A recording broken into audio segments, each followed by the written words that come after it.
Buenas tardes a los que estáis aquí, a los que nos siguen desde sus casas. Es un privilegio reunirnos para orar al Señor, para adorarle, para considerar su palabra. En esta tarde vamos a continuar con nuestro estudio en el libro de Gedeón, en el libro de los jueces, para considerar una vez más algún aspecto de la obra de la gracia del Señor en la vida de Gedeón. Y vamos a estar en el capítulo 6 y vamos a considerar los versículos 33 al 40. Pero antes de hacerlo, vamos a pedir al Señor que nos acompañe en este tiempo. Dios y Padre nuestro, queremos venir delante de ti reconociendo que tú eres el Dios soberano de cielos y tierra, que tú eres quien creó todas las cosas, que tú eras desde la eternidad y serás hasta la eternidad. El tiempo no corre para ti como corre para nosotros. Tú, Señor, eres el Dios eterno. Señor, eres incomprensible para nosotros, no te podemos abarcar, pero sí podemos conocer de ti lo que tú nos has revelado, lo que nos has enseñado, aquello en lo que quieres que nosotros abundemos. Y por eso, Señor, nuestro mayor deseo en momentos como este es abrir tu palabra, meditar en ella y ver, Señor, lo que tú quisiste decir desde hace tanto tiempo, que ha sido de bendición para tu pueblo a lo largo de siglos, ha sido de estímulo, de bendición, de reprensión, ha sido la palabra que tú has usado para la conversión de muchas almas y para llamar a muchos al servicio, a una vida de comunión plena contigo. Y Señor, no venimos aquí aspirando a nada menos que eso. Es un gozo, Señor, poder reunirnos, tener comunión unos con otros, pero sobre todo lo que nos llena es que tú estés con nosotros, que tú te hagas presente, que podamos sentir la presencia de tu Espíritu que inspiró esta palabra y que ahora esperamos que nos ayude a tener entendimiento de ella. Te pedimos, Señor, por aquellos que nos siguen desde sus casas. Bendice a aquellos, Señor, que están débiles, que están enfermos, que por su condición no pueden estar aquí. Te suplicamos, Señor, que estés a su lado. Bendice a aquellos, Señor, que están viviendo dificultades personales, luchas contra el pecado. Aquellos, Señor, que van a escuchar este tiempo de estudio de la palabra, que ellos mismos no tienen una congregación donde tu palabra es predicada honradamente y con acierto, con el tino que solo tú das.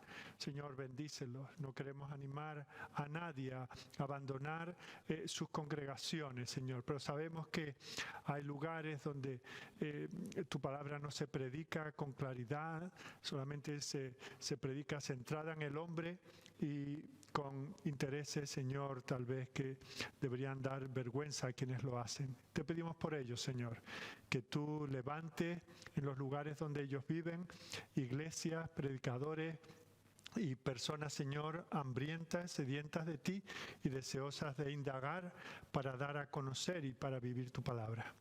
Bendice luego también el tiempo de oración. Estimúlanos a orar, Señor. Que sea para nosotros como el comer, como el beber, como el respirar, que la oración, la comunión contigo sea una necesidad para nosotros y también un deleite.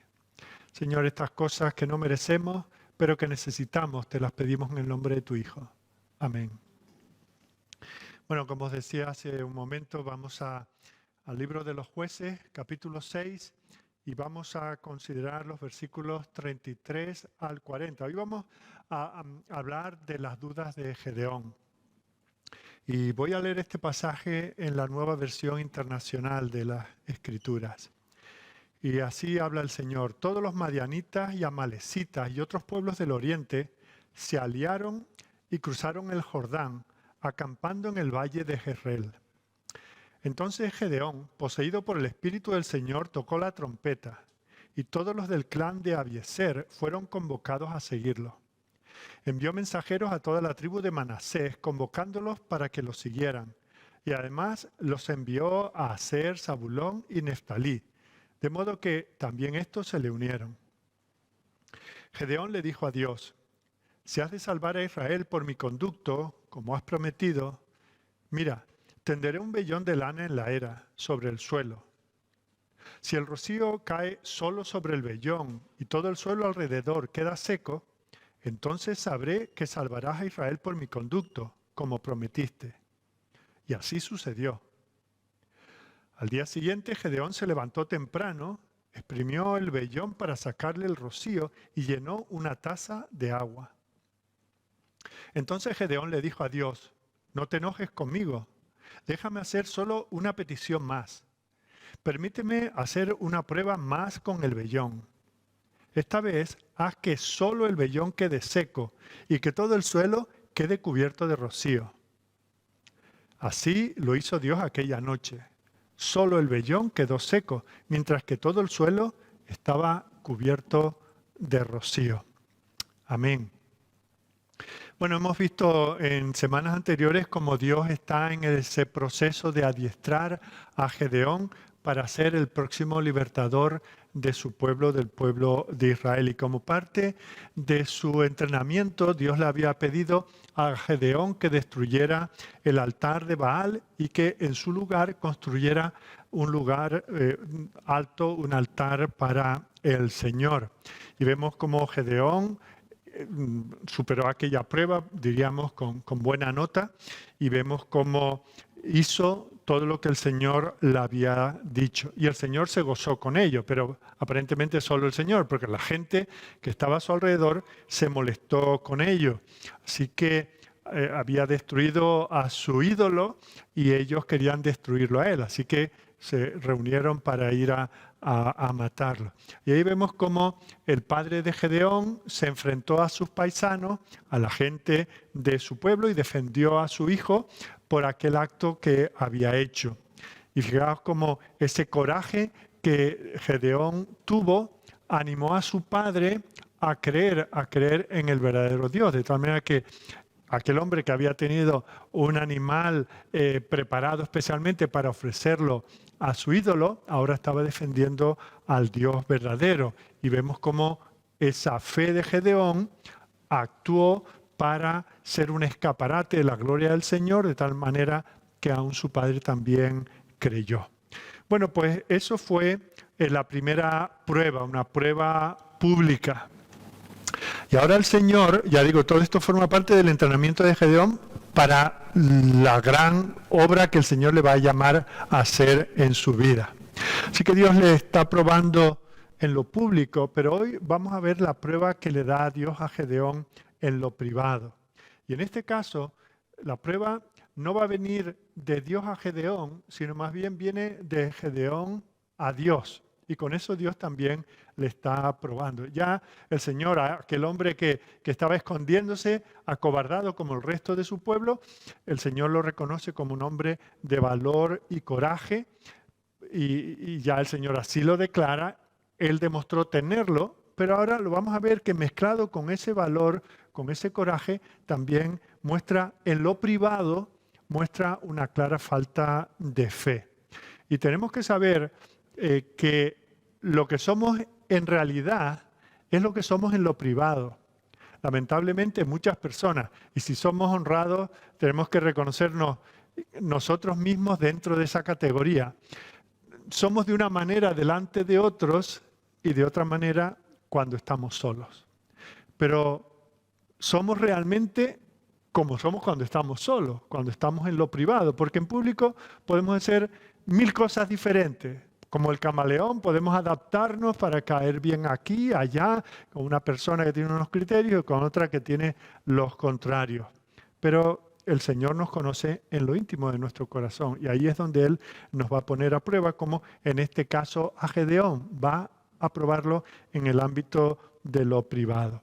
Hemos visto que Gedeón da un gran paso de fe enfrentándose a su pueblo, destruyendo el altar de Baal.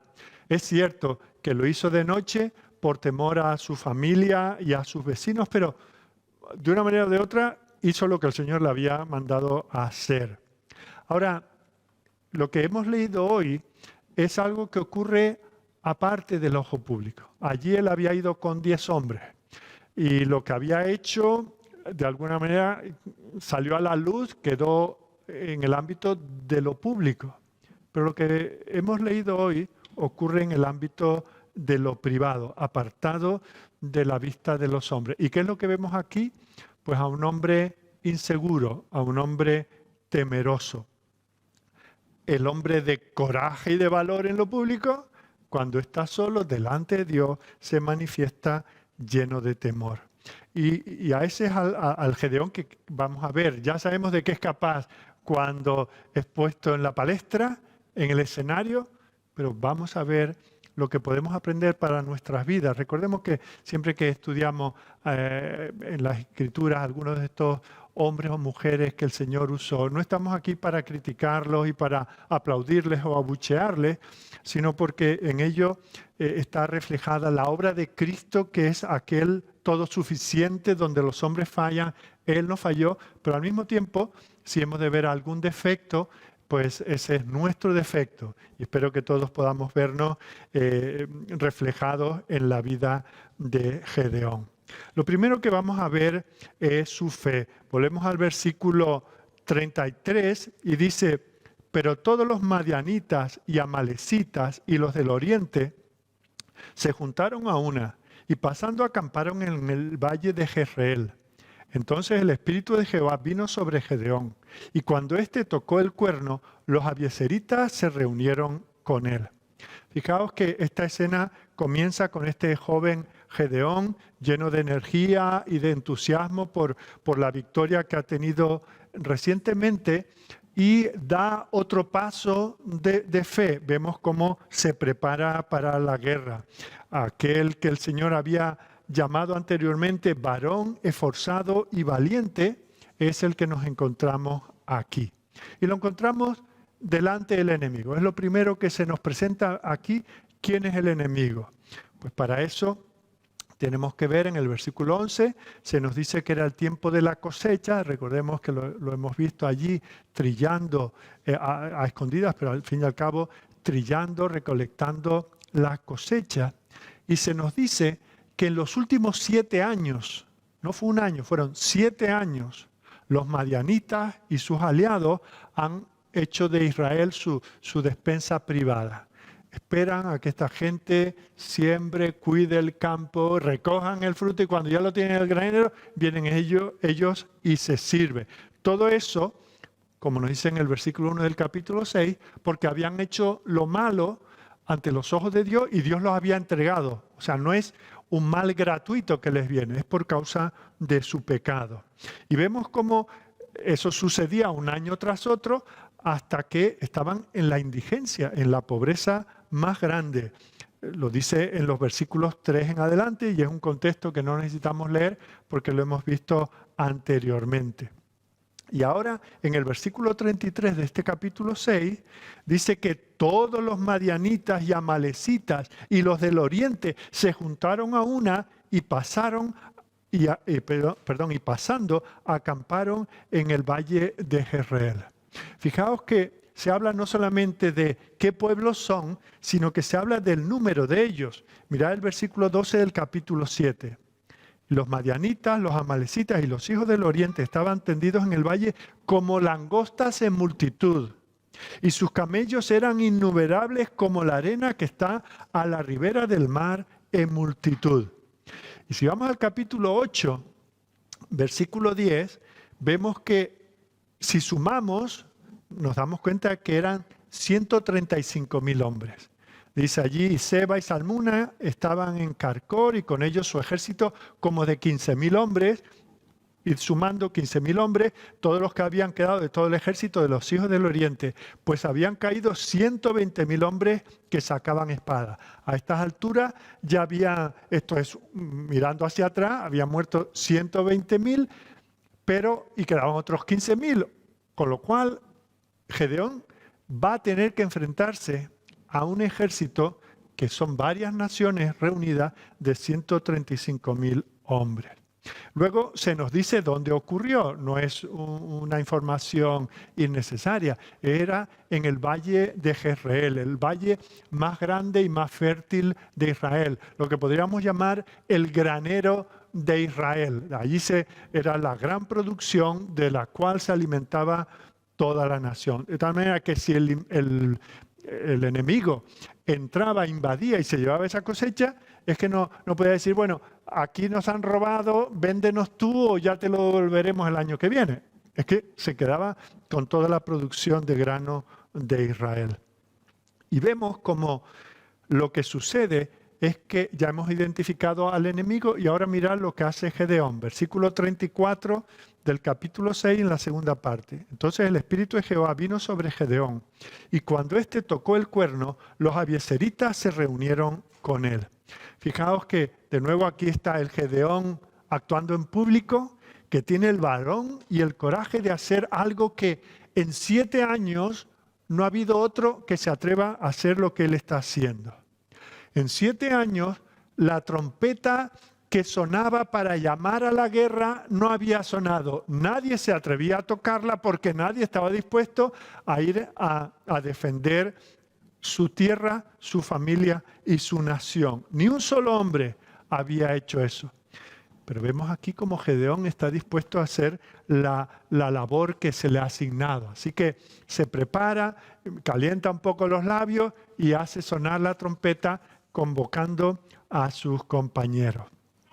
Ahora, ¿qué es lo que ha sucedido con este hombre que en la escena anterior está dentro del lagar haciendo lo que tenía que hacer en la era? ¿Cuál es la diferencia? ¿Cuál es el cambio? Versículo 34, la primera parte. Entonces, el Espíritu de Jehová vino sobre Gedeón. El Espíritu de Jehová tomó control de la vida de Gedeón y lo animó a comenzar aquella gran obra y había que comenzar convocando a otros.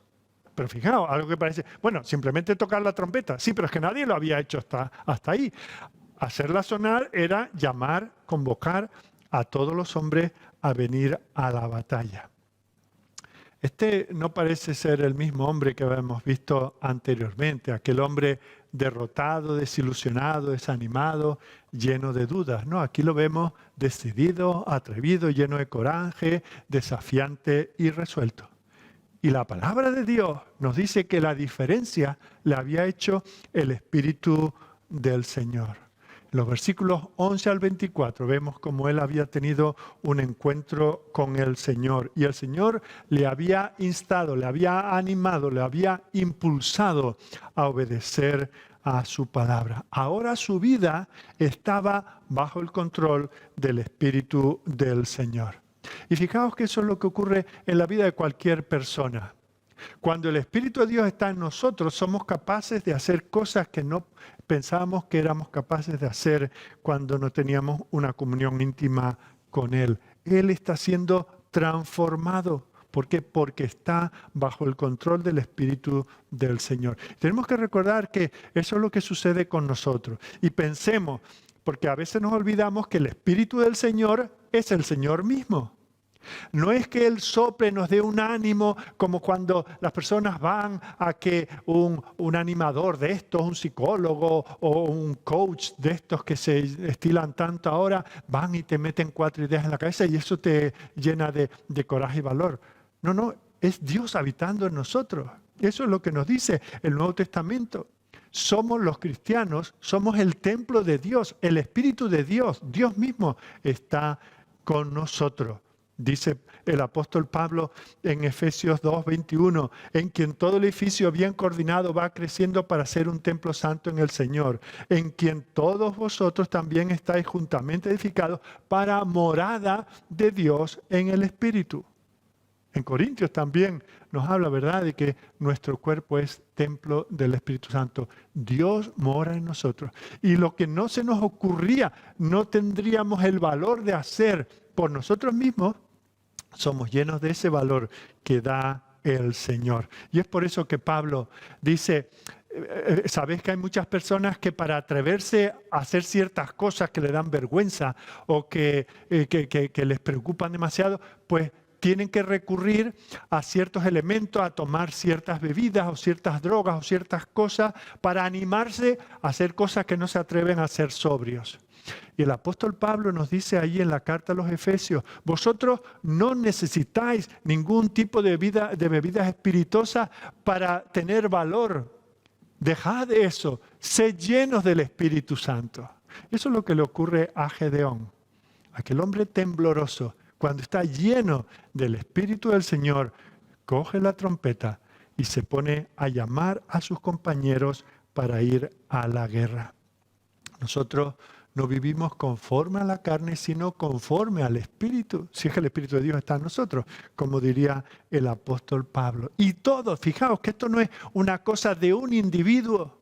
Bueno, es que Gedeón era especial. No, esta es la realidad de cualquier creyente. En todos nosotros, los creyentes, claro, está el Espíritu del Señor. Mirad lo que dice Pablo, 1 Corintios 12, 13.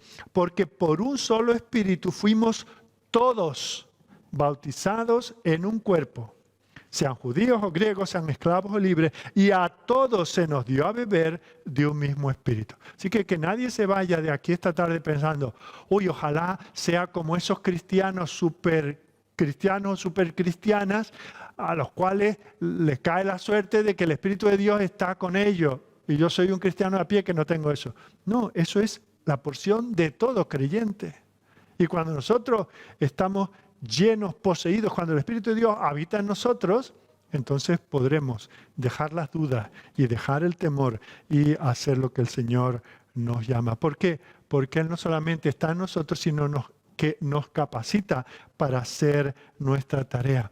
Y por eso dice el apóstol Pablo en la carta a los Gálatas, no andéis en la carne, sino andad en el Espíritu, para no satisfacer los deseos de la carne. Y luego explica cuáles son las obras de la carne y qué es lo que produce el Espíritu cuando está en nosotros. Vemos como esa es la realidad. Y tú, cristiano, cristiana que estás aquí o que nos sigues desde tu casa, tienes que saber eso. Nosotros ahora mismo nos encontramos en unas circunstancias que no sabemos cuál será el siguiente paso, qué es lo que va a pasar mañana y sobre todo en nuestra vida como iglesia, qué podremos, qué no podremos, nos reuniremos, no nos reuniremos, todas esas cosas que están cambiando constantemente y pensamos el golpe que va a suponer esto para la iglesia a corto, medio, largo plazo. Recordemos que es la iglesia del Señor, que si somos suyos, Él está en cada uno de nosotros, no solamente en el conjunto, sino está en cada uno de nosotros. Y en su poder, Él en nosotros con Él podemos avanzar hasta donde Él quiera llevarnos, porque Él es un espíritu transformador y Él quita el temor y pone en nosotros la confianza. Bueno, hemos hablado un poco de Gedeón y su fe, vamos en segundo lugar a hablar de sus seguidores. Él va a convocar al pueblo, vamos a ver quién viene a acompañarle.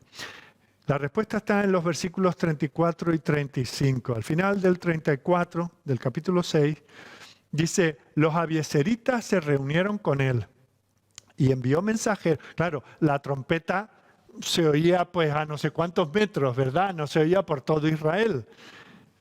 Por lo tanto, tuvo que enviar mensajeros por todo Manasés y ellos también se juntaron con él.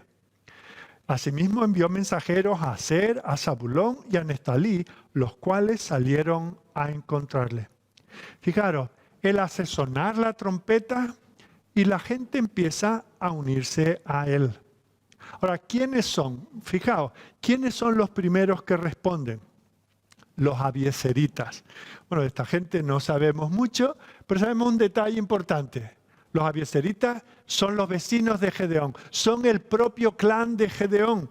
Mirad, en este capítulo 6, versículo 11, dice, vino el ángel de Jehová y se sentó debajo de la encina que está en Ofra, la cual era de Joás abiezerita. Y su hijo Gedeón estaba sacudiendo el trigo en el lagar para esconderlo de los madianitas. O sea que en este versículo 11 se nos dice que hay un tal Joás que era abiezerita, que tenía un hijo que se llamaba Gedeón. O sea, que estos abiezeritas son sus convecinos. ¿Qué es lo último que habíamos visto de ellos? Que querían matar a Gedeón. Fijaos, el Espíritu del Señor obrando en este hombre. Es cierto que fue de noche, pero hizo lo que tenía que hacer. Y quedó demostrado que los ídolos no son nada y que Jehová es el único Dios. Y cuando aquellos hombres vienen y se encuentran, que ya no es solamente este jovencito que hizo una cosa de golfete, no, fue una cosa llamada por el Señor, y ahora su padre, mayor de edad, lo defiende. Y aquellos hombres se paran y no continúan con aquel propósito. Recordad que les dijo, bueno, ¿quién se va a poner ahora a defender a un ídolo? Porque la ley lo prohíbe. Morirá en este día. Fijaos, eso, a continuación el Señor lo usa de tal manera que los primeros que vienen son aquellos que querían ir contra Él. Milagrosamente esta gente ha cambiado de actitud al ver lo que había hecho Gedeón. Las reformas de Gedeón actuaron en los demás. Qué bueno eso, ¿verdad?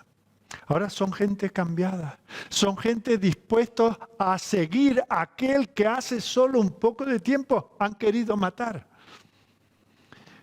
Uno nunca sabe. Cuando uno vive una vida de obediencia al Señor, uno nunca sabe lo que el Señor puede hacer con ese ejemplo que nosotros damos.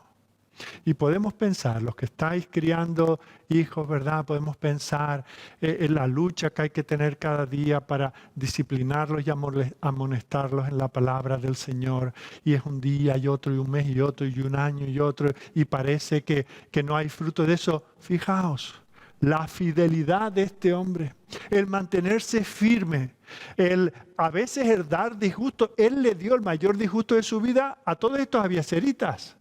Pero el mantenerse firme, el no transigir, lo que parecía una derrota, Señor, que me vienen a matar.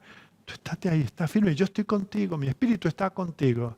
Y vemos cómo eso dio fruto. Y aquellos que le negaban, ahora estaban dispuestos a ir a jugarse la vida por el Dios de Gedeón, el Dios de Israel.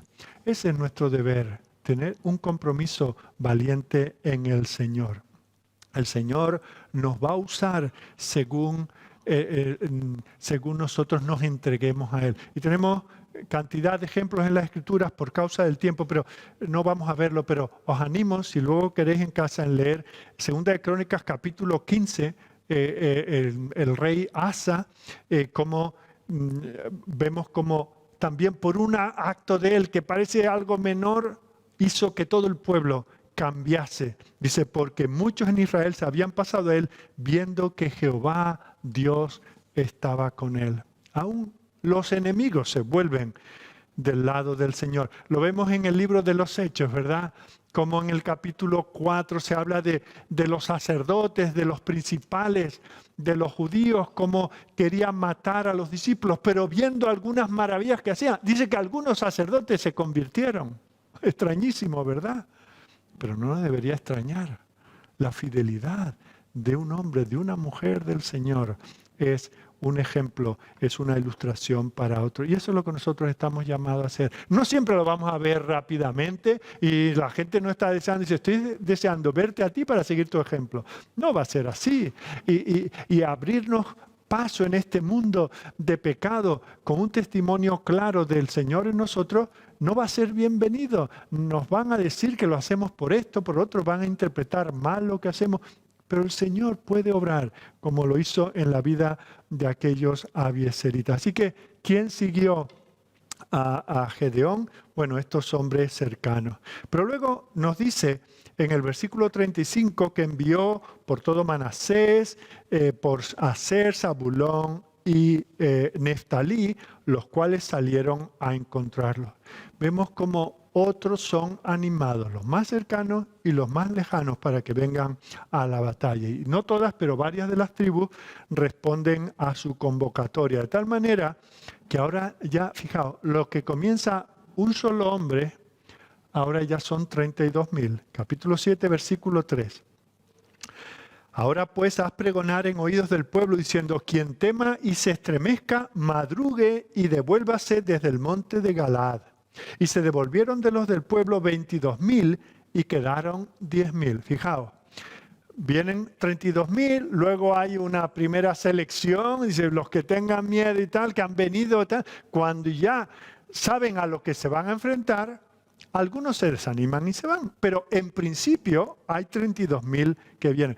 Esto parece una cantidad muy pequeña comparada con esos 135,000 que habíamos visto que iba a ser el ejército enemigo. Pero fijaos que para el Señor los números no son importantes. Aún de todo esto todavía van a sobrar muchísimo, ¿verdad? Porque el Señor no necesita tanto. Apenas con 300 el Señor va a dar la victoria y la liberación a su pueblo. Todo el ejército madianita. Estas naciones confabuladas no van a poder con 300 nombres llenos del Señor y que confían en Él. Nosotros vivimos, por así decir, con la misma proporción, ¿verdad? Por cierto, que nadie piense que las proporciones van a ser exactas, pero es cierto, nosotros nos vemos en minoría. Ahora mismo estamos a merced de cualquiera que quiera imponernos las normas que sea para que nos reunamos, el 30%, el 60%, el 90%, lo que quieran, como si quieren cerrar el local, ¿verdad? Y nosotros no tenemos ni recursos para enfrentarnos, ni el número de personas suficiente para hacer ruido. Decimos, estamos en minoría. Con el Señor no hay minorías, ¿verdad? Si estamos con Él, Él hará su voluntad. Solo nos llama a ser fieles, a no dudar, a dejarnos llevar por el Espíritu del Señor. Él es el que nos llevará a hacer grandes maravillas. Fijaos que lo mismo ocurrió con Sansón, ¿verdad? Un hombre solo, pero llegó a matar con una quijada de un asno hasta 1000 hombres en un solo día. Miremos al Señor siempre y no cuán grande, cuán poderoso y lo armado que venga el enemigo. Tenemos que confiar en el poder del Señor. Eso es lo que hizo Daniel, eso es lo que hicieron sus compañeros, eso es lo que hizo aquella viuda de Sarepta, eso fueron lo que sucedió con aquellas personas que decían que mi hija está moribunda, es que mi madre está enferma, es que, Señor, tengo una hemorragia desde hace tantos años. Gente que vino confiando en el Señor y el Señor calmó sus tempestades, les multiplicó la comida y les acabó trayendo victoria. Solo tenemos que estar confiando en el Señor. Eso es lo que sucedió con Josué y Caleb. ¿Os acordáis?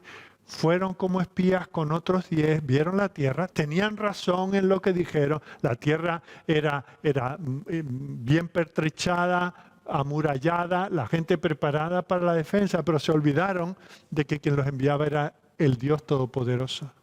Pero hubo 2 hombres, minoría de nuevo, pero ellos honraron al Señor y ellos vieron exactamente lo mismo, pero lo que vieron es que la tierra estaba madurita para ir a tomarla. Y el Señor los honró de la manera que todos sabemos. Tenemos que confiar en el Señor. Imaginaos a aquella jovencita que está desposada esperando que llegue el día de su boda y llega el Señor y le dice, tú eres la afortunada, la bendecida por la gracia del Dios eterno. Tú llevarás en tu vientre al Salvador de Israel. Y ella que dijo, ay Señor, pero mira qué circunstancia. No, hágase en mí. Yo no sé cómo va a pasar esto. Eso es cosa tuya. Pero hágase en mí conforme a tu palabra. Así que hemos visto a Gedeón y su fe manifiesta. Hemos visto cómo esa fe, por así decir, es contagiosa, anima a otros a actuar. Pero en tercer lugar vamos a ver todo este episodio del vellón. Ha dado Gedeón muestras de coraje y de confianza en el Señor al tocar la trompeta, al convocar al ejército. Y aquí vemos a lo que decíamos al principio, al Gedeón público, al Gedeón que todo el mundo ve, al Gedeón que muchos quieren seguir. Es cierto que hay muchos que se van a volver por temor, etc. Pero vamos a ver ahora al Gedeón en lo privado. Lo primero que en este aspecto vamos a ver son sus dudas. Versículo 36, Jueces 6, 36. Y Gedeón dijo a Dios, si has de salvar a Israel por mi mano, como has dicho, pero fijaos, la palabra clave es esta, sí. Dios ya le había dicho a Gedeón repetidamente lo que quería que hiciera. Mirad el versículo 14, ve con esta tu fuerza y salvarás a Israel de la mano de los madianitas. Y luego dice, no te envío yo, ve, salvarás, yo te envío. Era claro, lo había dicho el Señor. No cabe ese sí, ese condicional. ¿Será eso así? Versículo 16, Jehová le dijo ciertamente, yo estaré contigo y derrotarás a los madianitas como a un solo hombre. Dios ha hablado. El deber de Gedeón. Este Gedeón que ya había hecho, no es el novato del todo, ya tiene una experiencia con el Señor. Pero fijaos que en lugar de simplemente confiar en el Señor y creer en su palabra, él ahora quiere una prueba tangible. Él quiere algo más que creer. Él quiere ver para poder creer. Y vemos cómo este hombre no está dispuesto a andar solo por fe, sino también por vista. Así que vemos la duda. Es una sola palabra, pero que dice tanto, ¿verdad? Nosotros también. ¿Cuántas veces? Yo haría, si yo pudiera, sí solo, ¿verdad? No en estas circunstancias, no como soy, no con quién voy, no lo que se espera a mí, solo sí. Y por ese sí, demandamos del Señor cosas que no deberíamos. Así que Gedeón pide una prueba para determinar la voluntad del Señor. En el versículo 37 habla de poner lana de oveja y pedirle al Señor que haga una señal de tal manera que por la noche se moje el vellón y el terreno quede seco a su alrededor. Y vemos como en el versículo 38 dice que Dios hizo exactamente lo que él había demandado.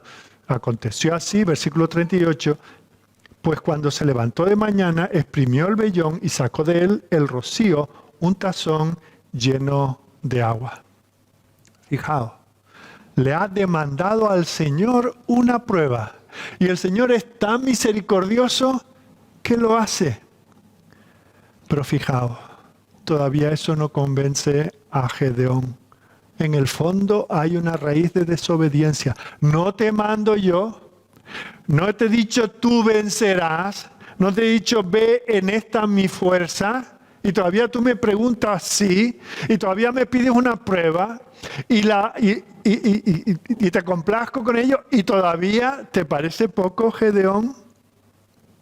Claro, el problema es que Gedeón, como no cree, necesita una demostración científica.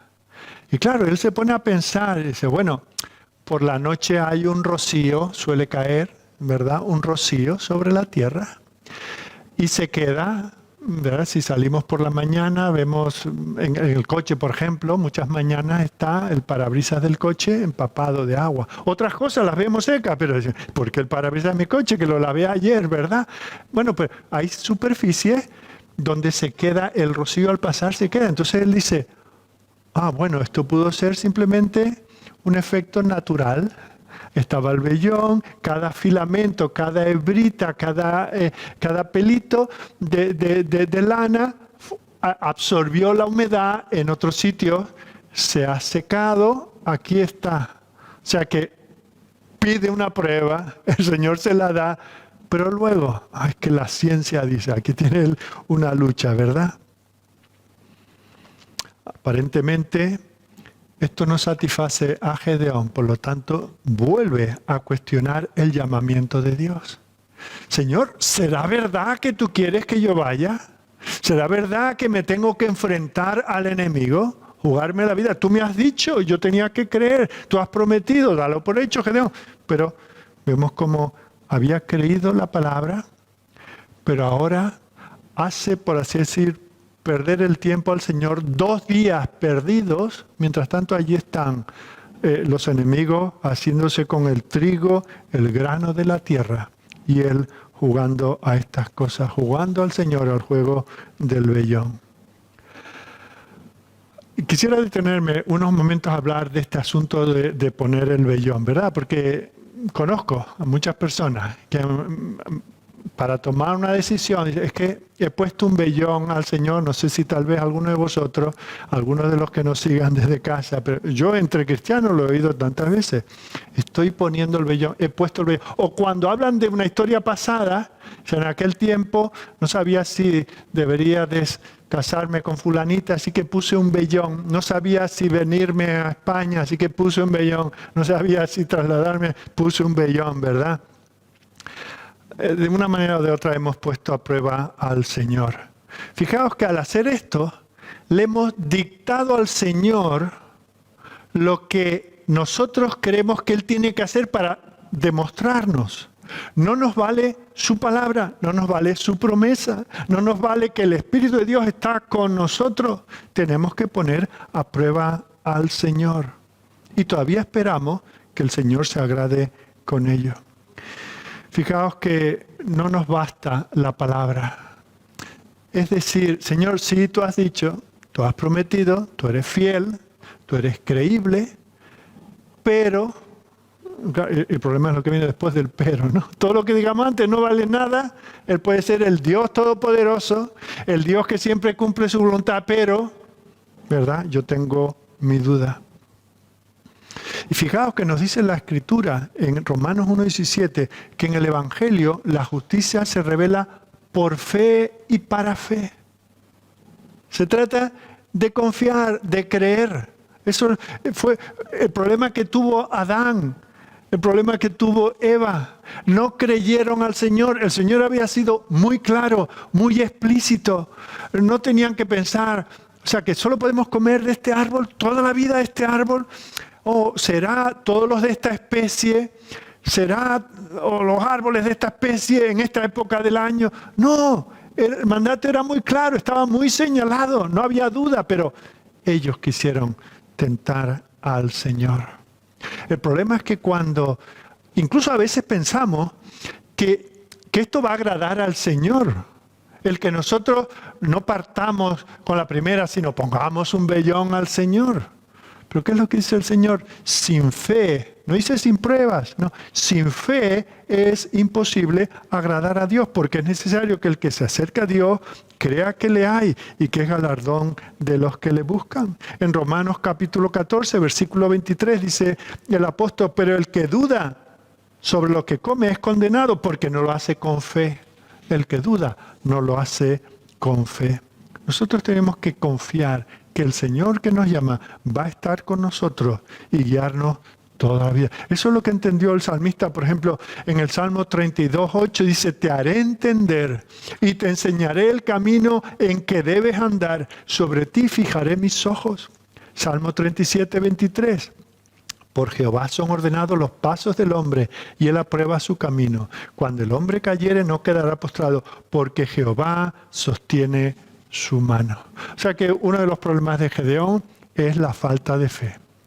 Otro de los problemas de este tipo de pruebas es que uno le dicta a Dios, fijaos, qué atrevimiento decirle, Dios lo tiene que hacer así. Y cuando Dios lo hace así en su pura misericordia, todavía dice, Señor, ahora quiero que lo hagas de la otra manera. ¿Cómo nos atrevemos? En lugar de obedecer, Señor, tú lo has dicho y lo has dicho de manera clara. En lugar de obedecer, Él pone en duda la palabra del Señor. Nosotros igualmente estamos llamados a obedecer la palabra del Señor. Tenemos que ser transformados. El hombre natural, nuestros niños nos preguntan ¿por qué, papá? Y le damos una explicación ¿y por qué? Y enseguida nos damos cuenta de que no están interesados en conocer la mecánica o la razón de ser de las cosas, no, están cuestionando nuestra autoridad. Y nos decimos, ay, estoy contento porque mi niño cada vez que le digo algo, en lugar de hacerlo obedeciendo y honrándome, él, yo creo que va a ser científico porque él lo quiere todo demostrado, él quiere todas las razones, o va a ser filósofo porque él quiere. No, decimos, tengo un problema con mi hijo que es un desobediente. ¿Verdad? Pero nosotros a Dios sí lo cuestionamos. ¿Será así, Señor? Predicamos el Evangelio, pero eso parece que no es suficiente. Así que introducimos en la vida de la iglesia, en lo que llamamos la predicación del Evangelio, otras tantas cosas porque creemos que, hombre, el puro Evangelio, decir que tenemos que reconocernos pecadores y reconocer que solo la justicia de Cristo puede ponernos a bien con Dios, eso no será suficiente. Tenemos que poner coros y danza y tenemos que ofrecer a las personas bienestar y riqueza y salud y hacerles felices y darles un entorno maravilloso. Eso es poner en duda la palabra del Señor. Eso es decir, Señor, sí, tú has dicho, pero las cosas ahora son de otra manera. Es argumentar con Dios. En definitiva, es deshonrar a Dios con nuestra desobediencia. Y el propio Gedeón, aprendió que buscar señales no resuelve el problema.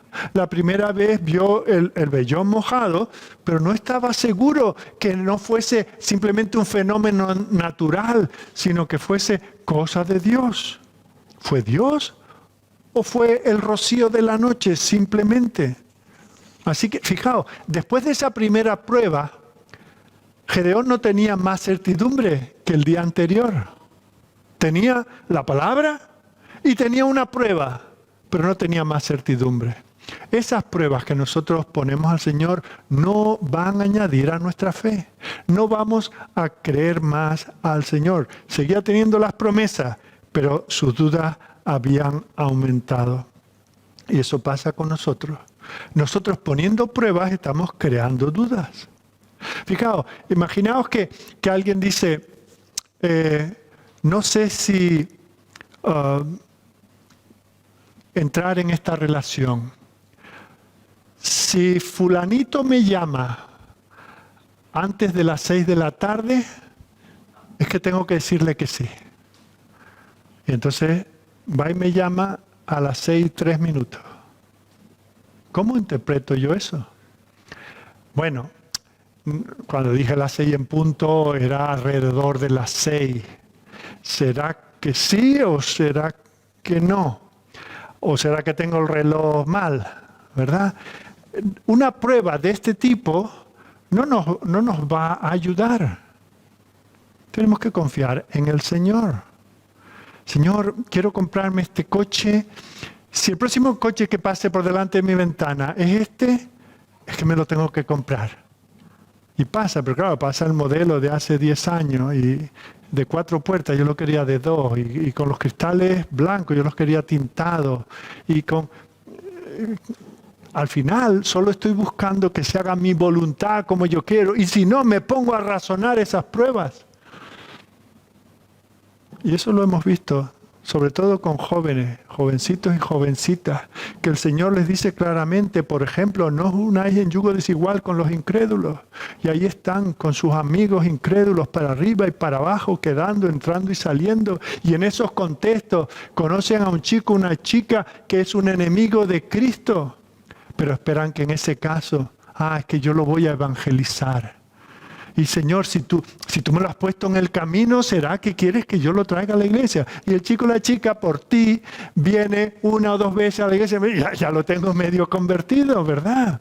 Y le voy poniendo pruebas al Señor. Cuando el Señor ha dicho claramente, ni en negocio, ni en ningún tipo de relación, entres en yugo desigual con los incrédulos. Y tú esperas que tu caso sea diferente. Y pones a prueba la palabra del Señor. Estás diciendo que Dios es mentiroso, que tú tienes mejores planes, que tú eres más sabio que el Señor. Los vellones siempre están sujetos a consideración, a criterio, a interpretación. Ya lo digo, Gedeón no estaba ni un poquito más seguro, no tenía más confianza, no solamente después de la primera noche, sino aún después de la segunda. La segunda mañana, teniendo la prueba y la contraria, él no tenía más seguridad. Fijaos que si nosotros ponemos este tipo de pruebas al Señor, al final no estaremos actuando por fe, estaremos actuando por supuestas señales, señales que son interpretables.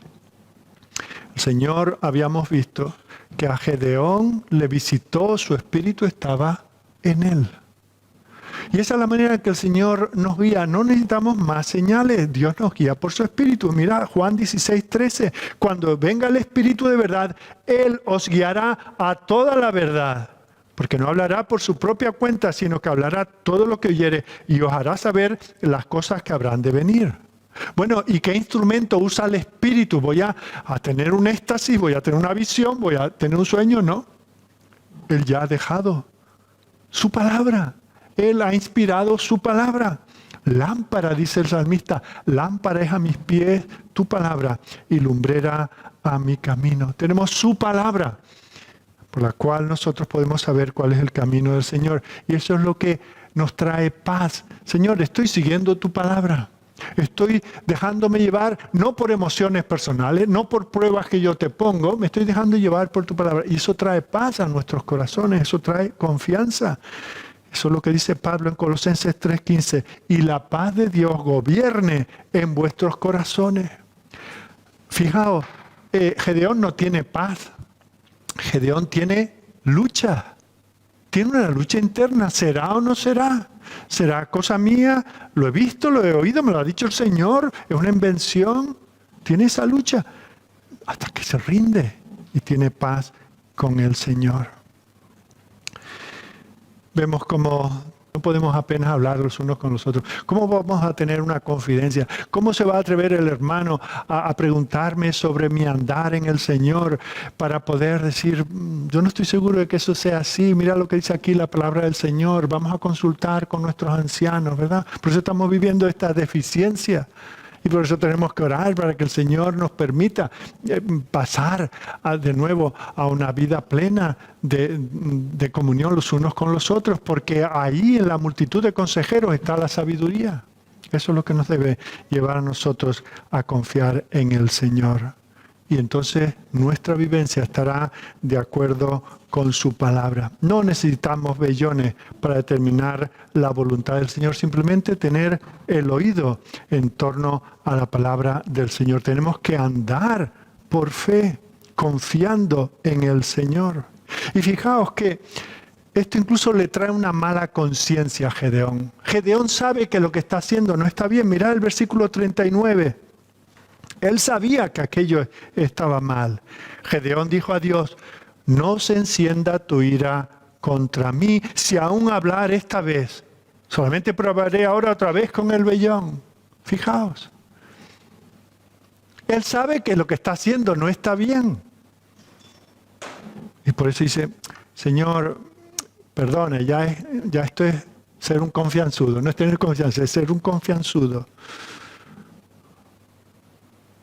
Y nosotros todavía en nuestros días seguimos tentando al Señor, supuestamente con esas pruebas, que creemos que son pruebas de piedad y de confianza, pero realmente es una negación de nuestra fe en el Señor. Lo que Dios quiere es que nosotros nos tomemos su palabra en serio, que creamos en ese Dios de la palabra, que es fiel, que nunca miente, que no nos va a defraudar, que no nos va a llevar a pecar. Fijaos que el Señor mismo, aquellas personas que venían a interrogarle, no porque querían saber, Señor, enséñanos exactamente qué es lo que quiso decir Moisés, qué es lo que quiso decir Jeremías, qué es lo que quiso decir Ageo. No, venían a ponerlo en duda y pedían señales, fijaos. El Señor nunca cuestionó a aquellos que venían creyendo, pero cuestionó a aquellos que venían pidiendo señales. Mateo 12:38. Respondieron algunos de los escribas y de los fariseos diciendo, Maestro, deseamos ver de ti señal. No creemos lo que dice. Por cierto, no es que el Señor no hiciera señales, abundaba. Era una época en la que el Señor manifestaba su deidad, haciendo cosas como levantar a alguien de los muertos o caminar sobre las aguas, multiplicar la materia del pan o del pescado. Y esta gente dice, deseamos de ver de ti señal. Si solamente hiciera una señal, creeríamos. Y Él les dice, la generación mala y adúltera demanda señal. No dice la generación piadosa y creyente y santa.